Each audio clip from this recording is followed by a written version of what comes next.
Por Kapatisi TV.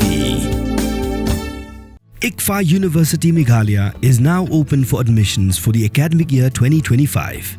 Explore our best courses and apply today. Fee concessions are available for domiciled students of the state of Meghalaya.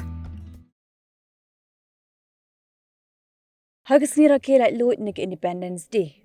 Utore sublet ka Kshaid Moopun kepada nagashnong Mutong East Gentle Hill District.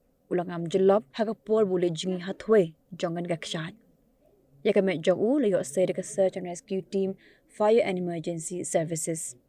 Uparalok jong ubawan lang ulajan Ngam Jyllop lang yalade hagapor bu persyang banat yarap hendre ulalawan penpoy yalade sharingkau.